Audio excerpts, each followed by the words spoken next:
За та бүхэндээ шинэ 7 хоногийн мэнд хүргье.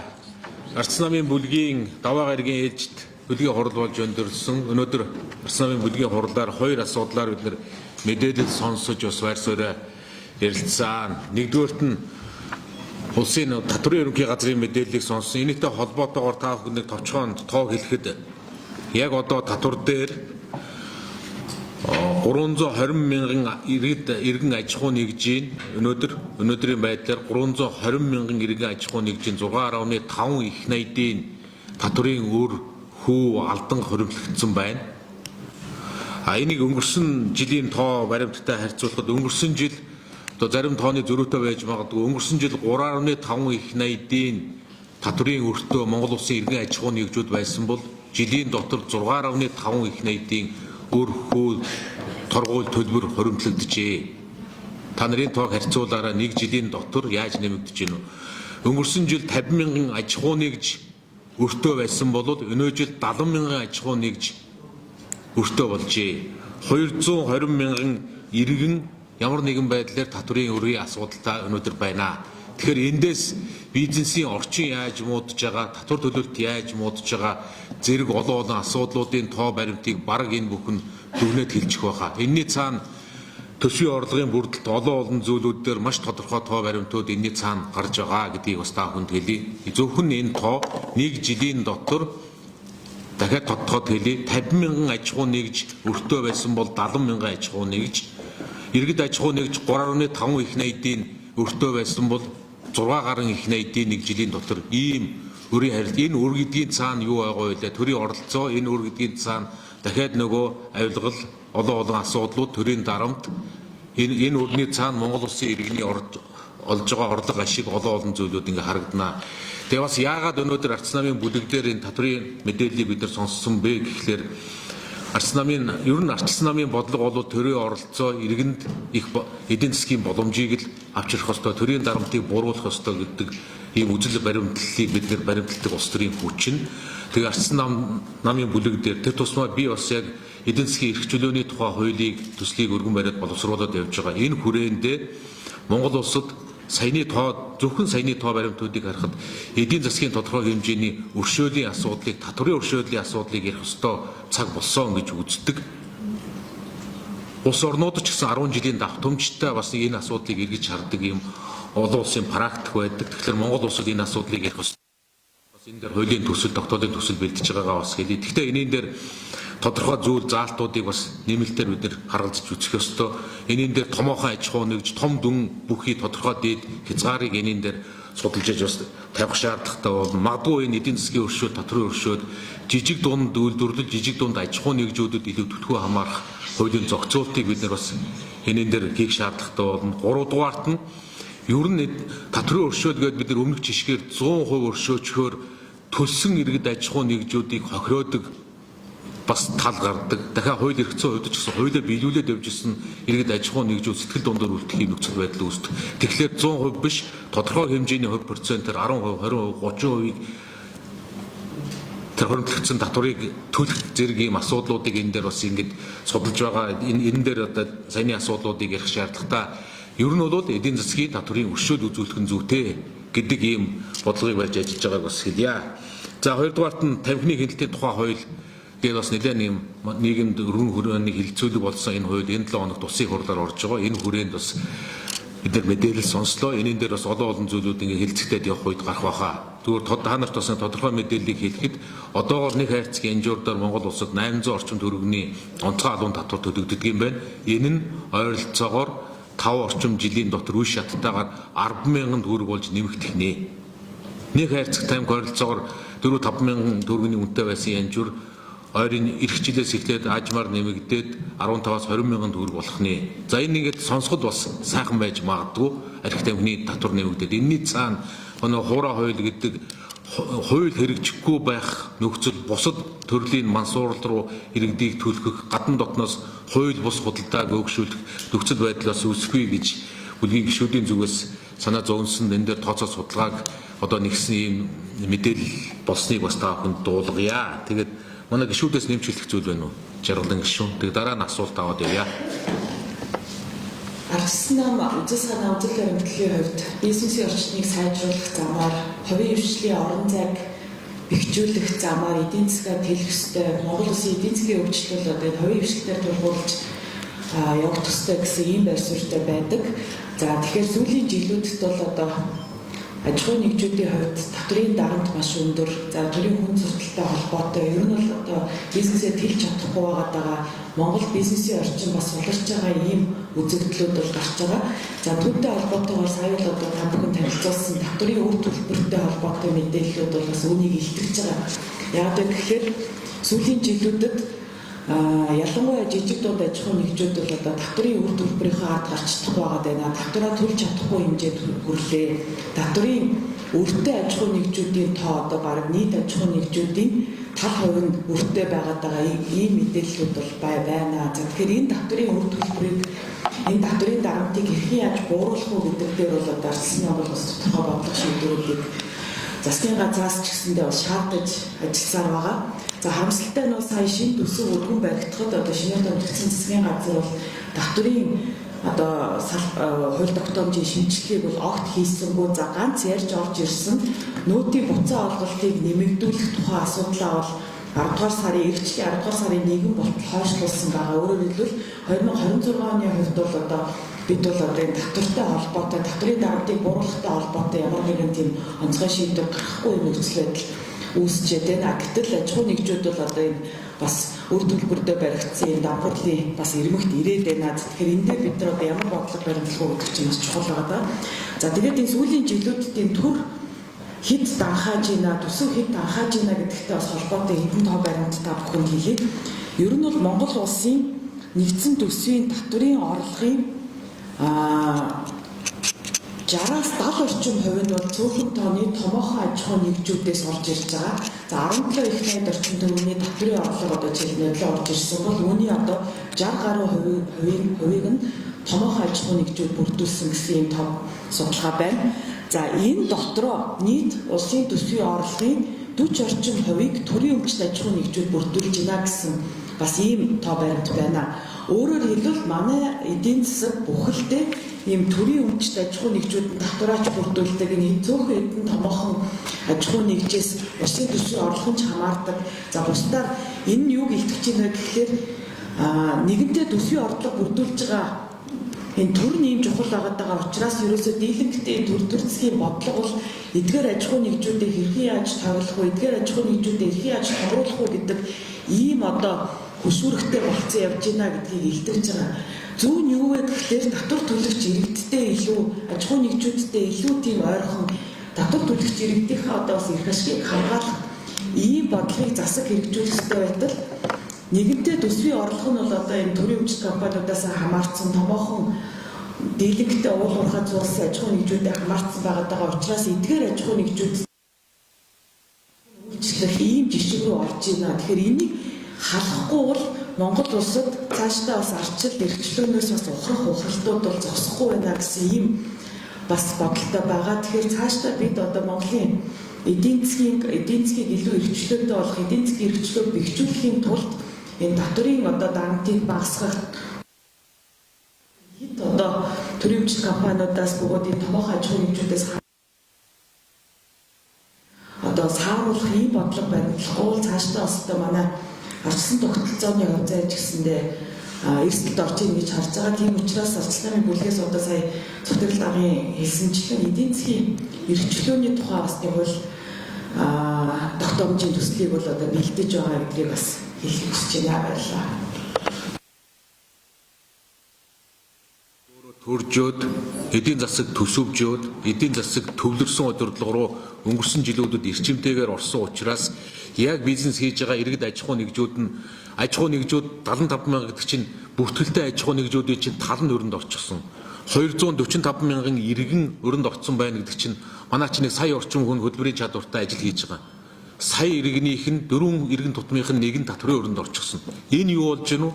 Өнгөрсөн хугацаанд эдийн засгийн төрөөс явуулж байгаа бодлогын буруу бодлогын л үр дүн бүх юм төржсөн төсөвжсөний л үр дүн нөгөө талд нь жирийн бизнес хийж байгаа иргэд аж ахуйн нэгж чинь ийм их өрийн сүлжээнд очиод орчихлоо. төр томорсны хэрээр нөгөө талд нь юу болдгоо нөгөө авилгалын үндэс суурь чинь нөгөө талд нь бий болчихсон.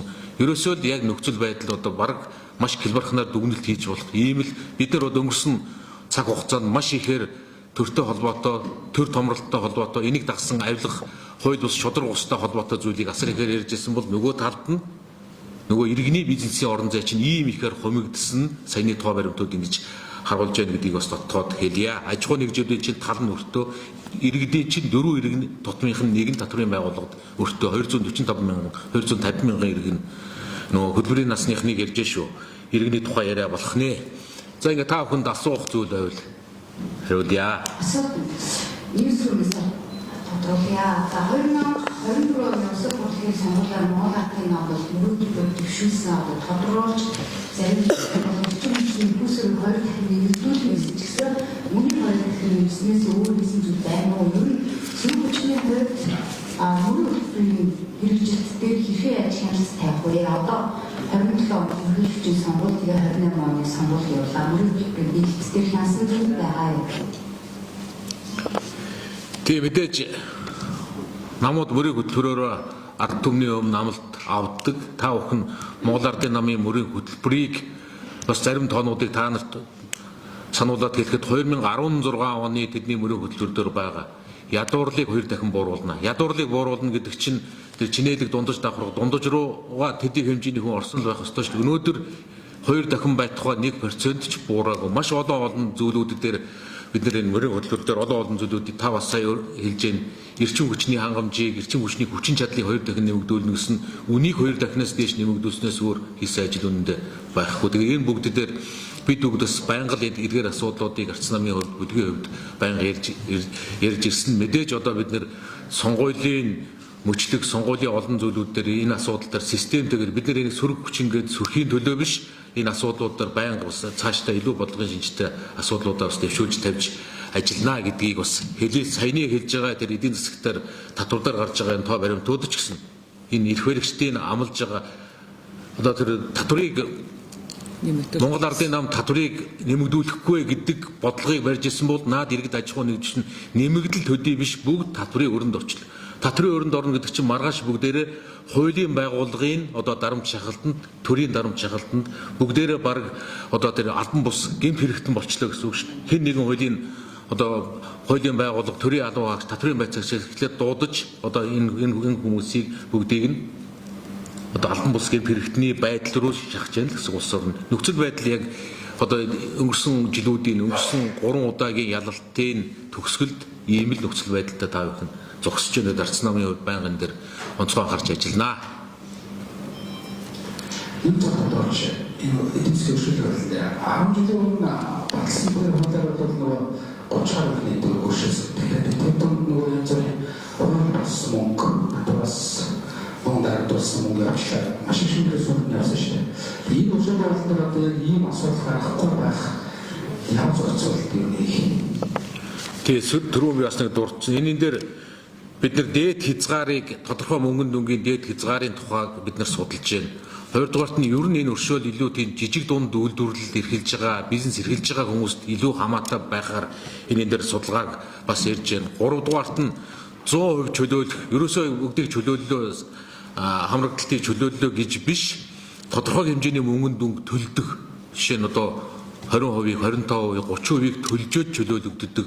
Буюу өнгөрсөн хугацаанд 100% төлчихсөн иргэн аж ахуй нэгжидийг бас сэтгэл дундор үлдээх энэ хууль ёсонд эрх зүйт ёсонд бас итгэх байдлыг талаас саяны зүйлийг харгалзаж үзэх ёстой гэж бодож байна. Магадгүй дөрөвдүгээрт нь шаардлагатай болоод төрийн өндөр албан тушаалтны хувьцаа эзэмшдэг тодорхой 20%-аас доош хүү ч юм уу хувь эзэмшдэг аж ахуй нэгжид дээш хувь аж ахуй нэгж эзэмшдэг аж ахуй нэгжид хамаарахгүй байхаар ч юм уу гих зэргийг одоо манай энэ ажлын хэсэгтэр бид нар бас тодорхой төвшөнд энэ асуудлуудыг ингээд ярилцж байгаа гэдгийг хэлээ. Яг 10 жилийн өмнө бас тийм зүйл гарсан гэж одоо хуулийн бас хэрэгжилтэн дээр бас нөхцөл байдал тоо бас илэрхийлдэг.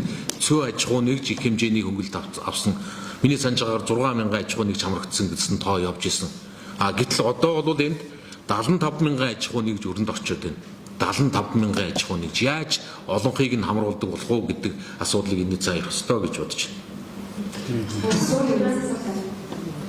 энэ 75,000 аж ахуйн нэгж өргөсөн гэсэн таа судалгаа байна. Ер нь 2025 он гарснаар хичнээн аж ахуйн нэгж татварын өрнөөс олж үр хаалгаа барьсан гэх. Цаашаа ер нь арчсан намын зүгээс энэ дефакт системийг бодлого яаж барих вэ? Татварын их бодлого энэ жижиг дунд аж ахуйн нэгжүүдийг яаж одоо дэмжих татварын бодлогыг өөрчлөх шаардлага. Тэ ер нь бид нар эдийн засгийн эрхчлөөний тухай хууль гэдгийг зөвхөн нэг одоо багц асуудлыг саяны татварын өршөөлийн тухай ярьж байгаа. Энийний цаана татварын ер нь татварын шинжилэл гэдэг зүйл энэ татварын тогтолцоо чинь энэ чигээрээ байвал энэ эдийн засгийн тогтолцоо чинь энэ чигээрээ байвал дахиад иргэд аж ахуйн нэгжийн чинь 50% нь ер нь орчуулсан суух юм шүү дээ. Бид нар үндэс язгуурыг нь буюу эдийн засгийн эрх чөлөөн дээр бид нар саяны ярьдаг татварын өөрчлөлт шинжилэлтэй холбоотой ер нь нийт татварын ачааллын тухай татварын нийт ачааллын тухай. Энэ чинь нийтдээ татварын Монгол улсын татварын ачаалал өндөр байна гэсэн үг шүү дээ. Татвараар энэ дотор ч нийгмийн даатгалын шимтгэл нэртэй, даатгал нэртэй мөртлөө татвар болчихсон олон зүйлүүд. Энэ дээр тогтолцооны иж бүрэн шинжилгээг бид нар хийхийн тулд энэ дээр бид нар эдийн засгийн реформыг бид нар нийт санд болгох ийм асуудал бид нар тулгууж байгаа. Энэний зөвхөн нэгэн хэсэг нь саяны тэр эдийн засгийн өргөшөө, татварын өргөшөөтэй холбоотой асуудлын тухай ингээд яриа болох нэ. Тиймээс нэг асуулт тавьчлаа. Энэ сүүлийн үед гадны банк оруулж ирэх асуудлаас засгийн газрын түвшинд яригдсан. Ялангуяа Орсын холбооны улсын банкыг оруулж ирэхэд болоо гэдэг зүйлс яригдлаа. Энэ асуудалд арсан нам ямар одоо байр суурь ихэлгүй ер нь цаг нь болсон гэж үзэж байна уу? Эрсдэл одоо хүчин зүйлс яаж харж байна? Орсын холбооны улсын банкны тухайлан мэдээлэл байхгүй байна. Ер нь бол арсан намын зүгээс гадаадын хөрөнгө оруулалт тэр тусмаа банкны салбар бүх зүйл дээр илүү их нээлттэй чөлөөтэй либералчл байх ёстой л гэж боддог. Гадаад их яг үүндээ Монголд бизнес хийхэд өртгөө өндөртэй байгаагийн нэг санхүүгийн зардал өндөртэй. Санхүүгийн их энэ юундаа очтгүй санхүүгийн их усүр дутмаг зөвхөн дотоодын хуримтлал дээр бид нэр цааш урагшаалах боломжгүй. Ийм учраас гадны банк санхүүгийн байгууллагыг чөлөөтэй оруулж ирэх энэ нөхцөл байдлыг бид нар илүү хангаж ажиллах ёстой л гэж боддог. Харин энэний дээр дахиад жинхнээсээ эдийн засаг эрүүлж шижин инфляц гэдэг зүйл тогтвортой буурч ээж, тогтвортой байж ээж, хамгийн гол нь таамаглаж болохуйц байж ээж гадна дотны хөрөнгө оруулалт тэр тусмаа санхүүгийн хөрөнгө оруулагч орж ирэх нөхцөл байдал бас үүснэ. Жилийн 2 оронтой тоотой инфляцтай оронд гаднаас валют авч орж ирээд төгрөгөөр орлого олно гэдэг бол энэндээ энэ бол уул уурхаагаас бусад салбарт боломжгүй болчиход энэ эдийн засгийн бүтэц өсөлт хөгжил байхгүй болчиход байна шүү дээ. Тэгэхээр энийг бол илүү эрүүл саруулаар бид нар суур хөрсөө бий болгох ёстой. Тэр гадны банк орж ирэх үндэс суурийг бид нар илүү чөлөөтэй тавих ёстой гэж боддог. За Эрдэнэ удагшны нэмээд мэдээ. Ерөнхийдөө татварын асуудал ярихаар атмосферыг шууд одоо бууруулсан гэдэгээс гадна ер нь одоо байгаа ингээ хурааж байгаа татвараа гэр зэрэг ил тод өөр ашигтай хөгжил рүүгээ чиглэсэн одоо зүйл болгож байгаа юм байна гэж хэлж бодож байгаа. За тухайлбал 2024 он засгийн газар хамтарч байгуулахдаа засгийн газар бол хурдтай хөгжлийн төлөв зорилгыг өрөө хөтөлбөр 578 зүйл залттай өрөө хөтөлбөр. Эндээ бол ардсан нам бол одоо ардын намтай өрөө хөтөлбөрийн эзэс нь 85%-96% нийцэж байгаа учраас энэ хамтрия гэдэг одоо хоёр үндэсний бодлого гарганы шийдвэр гаргаж ирсэн. За одоо ингээд шинэ ихтгэлгээд дахиад заншилын тэргүүлсэн засгийн газар явж байгаа. Энд бол одоо бас засгийн газрын бодлогын 90 бол өөрчлөгдсөн байгаа. Өссөн хөгжил өмнө засгийн газрын нэгт байсан бол одоо хүний өвчнөлт орсон байна. Тэгэхээр ер нь бол энэ засгийн газрын мөрөө хөтөлбөрийг хэмжихтэй юм 11 хэмжих нэгж байгаа. Энэ санхүү мөнгөтэй холбоотой зүйлүүд байгаас яг энэ татварчин иргэд хүний өвчнөлт нөгөө авилга хэл ахуулын орчин буурах энийг байхгүй болох руу чиглэж байгаа мөрөлийн асуудал байна.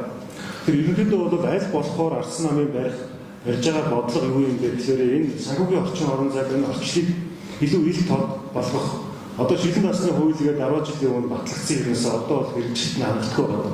Маш олон төрлийн хуулиуд байдаг ч гэсэн тэр нь бол нэг юм үзмжийн шин чанартай болцсон байна. Тэгээд татвар хураах, бүрдүүлэх тэр гол нь бүрдүүлж байгаа буюу тэр одоо аялал бүтээгчдийн хамаг эмийн сороод одоо зарим тохиолдолд бол одоо асар их хүн нөхцөл байдлын татварчин ингээд бүрдээд зарцуулалт нь одоо ил тод биш гарын салаагаар урсдаг байдал гараад байгаа учраас соогоос хувинд имээгээд байгаа юм шиг болчиход байгаа. Тэр утгаараа бол яг энэ экосистемийг хамгаалахын тулд татвар төлөгчдийн илүү ээлтэй бодлого явуулахын тулд авилгыг бууруулах энэ хуулийн хэрэгжил чухал байгаа. За өрсөлдөх чадварын олон улсын байгууллагаас гаргаж байгаа манад өгж байгаа үнэлгээгээр бол танаа улсын хөгжлийг хойшин татж байгаа 5 шалтгааны нэгт нь засаглалын өөрийнх нь даатгал байна гэж хэлээд байна. Тэр утгаараа бол ингээд татвар ярихын тулд эргээд энэ нэг эрх зүйн орчин гэдэг маш том юм одоо сүүл шинжтэй реформын зүйл ярина. Энэ утгаараа бол ардсан нам энэ дээр бол үйл шилтэй байр суурь илэрхийлээд байна. Тэгвэл 66 гишүүний хэлсэнчлэн Нодлонгийн намрын чуулган дээр тухайд ерөнхийдөө юу гэж мэдэгдсэн гэхээр 24 оны 25 оны хаврын чуулган дээр татварын асуудлын реформыг хэрэгжүүлнэ гэж хэлсэн. Засгийн газар түүнээс солигдсон энэ асуудал тавчиг байдалтай байгаа. Ингээ иргэдийн нуруунд дээр бол ачаал хэрэгжүүлсэн хэмнэл байгаа. Тийм учраас бол ингээд ардсан намын бүлэг бас одоо нэг л одоо хатуутайгаар энэ реформыг яаж хэрэгжүүлэх вэ гэх үгүүд дээр бас зөвшөөрөл байр суурь хэлнэ гэсэн ийм байр суурь байна. Энэ тиймээс Банкны асуудал төр нэг юм. за эдийн засгийн өршөөллийн хуулийн төсөл дээр 75,000 аж ахуйн нэгжүүртэй нэг тоо дүнгийн гэж болох. Хоёрдугаар таны хяналтын нэмэлт өгч оруулах гол санаа хяналтын чангаруулах гэж байгаа. Яг хяналтын ямар өөрчлөлтүүд илүү сайжруулж оруулж ирсэн байна. Хэрвээ хяналтын сайжруулах таны бүх төвшөнд ижил хэдэн болохоор ингээд нөгөө хар найдаа гэдэг зүйл авч ирэх гэдэг. Болгоомж байгаа юм байна. За саяны дээр татварын өртөө иргэн аж ахуйн нэгжийн тоо болоод мөнгөнд өнгө яг энэ өнөө өглөө татварын ерөнхий газрын өгсөн мэдээлэлээр нийтдээ 321 мянган иргэн аж ахуйн нэгж. Энээс 75 мянган нь болохоор хуулийн этгээд 246 мянган нь болохоор иргэн. Нийтдээ бүр 321 мянга шүү. За энээс нийт дүн нь 6.5 их найд. 6.5 их найд төгрөгийн татварын өөр 320 мянган иргэн аж ахуйн нэгждэр байна. Энэний 75 мянган аж ахуйн нэгж байна. 75 мянга гэдэг тоо чинь өнөөдөр бүртгэлтэй идэвхтэй бизнес эрхэлж байгаа аж ахуйн нэгжүүдийн 2 тутмынх нь нэг нь 240 мянга гэдэг чинь одоо хөтөлбөр эрхэлж байгаа Монгол иргэн тутмын 4 иргэн тутмынх нь нэг нь өртөө аж ахуйн нэгжийн бизнес эрхэлж байгаа аж ахуйн нэгжүүдийн чинь 2 тутмынх нь нэг нь өртөө 6.5 их найд 6.5 их найд нь өнгөрсөн жилдээ харьцуулахад бараг 100% шахам нэм. Өнгөрсөн жил 3.5 байсан бол өнөө жил 6.5 болж нэмэгдсэн гэдэг ийм тодорхой тоонууд өнөө өглөөний байдлаар мэдээллийг та бүхэнд хүргэе. Сая тэр тамхитай холбоотой асуудлыг ардсан намын бүлгийн ахлах зөвлөгч Чимэд дорж тэрэн дээр тодорхой товч хариулт өгч. Энэ бүхний амтны хууль дээр бол дэлхийн байдлын байгууллагаас тодорхойлсон бараг код буюу систем нийцэхгүй англи оруулж ирж байгаа. Энэ бол Монгол улсад импортоор орж байгаа Монгол улсын нөхцөл байдал гэж танхимын танхимны төлөв бүтээгдэхүүнийг тодорхойлох чадвар боломжгүй юм биш. Орсон оны хамгийн шүүмжлэлтэй нэгнийгээр бол нөгөө бидний одоо нэгдээд байгаа юм уу халаалын танхимын бүтээгдэхүүнийг тодорхойлж чадахгүй болж байгаа. Энийг бол засаалах хэрэгтэй юм. Хоёрдугаар танхимны дээр танхимны анхаарлын төрлийн болоод 1996-аар 5 жилийн хугацаанд нэмэгдүүлэх болсон ба хэд өндөр агцсан өсөлтийг бий болгож байна. Энэ бол Монгол улсын нутгийн дэвшилтээр хуралдах хууль судлаас чиглэл бүршөөрөөр бүрдүүлнэ гэж үзэж байна. За гуравдугаар нь бол дэлхийн бус улсууд танхимны хүний эрүүл мэндэд танхим бүтээгдэхүүний хүний эрүүл мэндэд үзүүлэх эрсдлээр суурьс татрын бодлого хэрэгжүүлж байна. Тэгэхээр бол альтернатив шинээр бий болж технологийн хөгжил бий болсон бүтээгдэхүүнүүд дээр өндөр технологи болох нь бол уламжлалт шатаатыг янжуур танхимыг дэмжиж байгаа ийм агуулгатай үйл ажиллагаа байна гэж харагдаж байна. За жаргалан гişүү. За өмнөх Оросын албаны улсын банкны асуудалтай холбоотой асуудал дээрээс тодруулах гэхийг хүсэж байна. За сая Монгол Улсын ерөнхий сайд замдагчдаар Оросын холбооны улсад ажиллахдаа Оросын албаны ерөнхийлөгчтэй уулзахдаа Оросын банк санхүүгийн байгууллагыг Монгол улсад үйл ажиллагаа явуулахыг дэмжин гэсэн агуулгатай зүйл хэлснийг хэл мэдээллийн хэрэгслээс л олж харсан. За энэ бол маш тийм одоо нэгүртэй асуудал юм. Яг гэвэл Оросын албаны улс бол одоо Украины дайны улмаас олон улсын санхүүгийн тогтолцоонд бас өөрөөр гишүүнээр оролцож чадахгүй маш олон хориг арга хэмжээнд орсон ийм нөхцөл байдалтай байгаа. Тэгэхээр энийг бол зөвхөн нэг юм одоо гадны банк оруулж ирж байгаа гэдэг агуулгаар нь биш. Ер нь одоо энэ хоригтой холбоотойгоор тийм ээ Оросын банктай харилцах нь бол одоо хэр зохистой вэ гэдэг ийм асуудал байгаа. Тэгэхээр бас сая бол одоо ерөнхий сайд бол бас маш тийм одоо болчихгүй мэдээлэл хийжээ гэж харж байгаа. Тэгэхээр үүн дээр бол одоо ардсан нам бол бас төдийлөн дэмжих боломжгүй юм байр суурьтай байгаа гэж үзэж байгаа. За ингээ өнөөдрийн хуралд хөлийн хурал хүрэлцэж та бүхэнд баярлалаа.